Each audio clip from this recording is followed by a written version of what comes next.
यज्ञों से प्रकृति को अक्षुण्ण रखने की बात हो या यजुर्वेद के अंदर वर्णित शांति पाठ, जिसमें शांति की जो कामना की है वो सिर्फ मानव तक नहीं रखी, पृथ्वी, जल, जड़ी बूटी, वनस्पति, पेड़ पौधे, पशु और वहां तक कि अंतरिक्ष तक की शांति की हम प्रार्थना करते हैं, क्योंकि जलवायु का संरक्षण। और ये हमारे यजुर्वेद के टाइम से, उस समय से, वेदकालीन समय से मनुष्य और प्रकृति का परस्पर संबंध को हमने स्वीकार किया है और हमारी सरकार वही परंपरा को आगे बढ़ाने का काम कर रही है।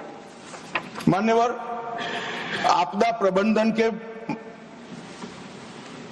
बारे में भी हड़प्पन सभ्यता हो या सिंधु सभ्यता, सब जगह पुरानी नगर रचनाओं को देखते हैं तो आपदा प्रबंधन के बहुत विशिष्ट प्रयास इसके अंदर इंगित हुए मिलते। मौर्य साम्राज्य को भी पहली हाइड्रोलिक सभ्यता का अब सब लोग इसको स्वीकार करते हैं।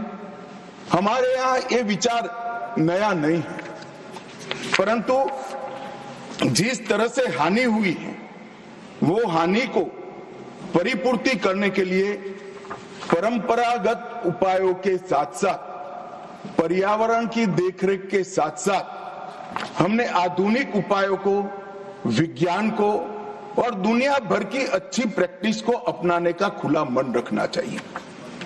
ये जो मैं अमेंडमेंट लेकर आया हूं मान्यवर, वो इसी का उदाहरण। 2005 में पहली बार आपदा प्रबंधन अधिनियम आया।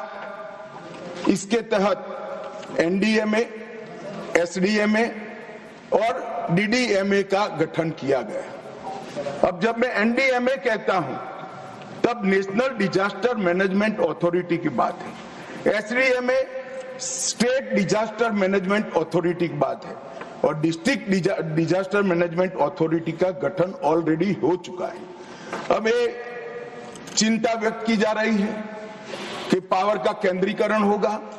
ये पूरे विधेयक को आप ध्यान से पढ़ोगे तो इम्प्लीमेंटेशन की सबसे बड़ी जिम्मेदारी डिस्ट्रिक्ट डिजास्टर मैनेजमेंट को है, जो राज्य सरकार के अधीन है।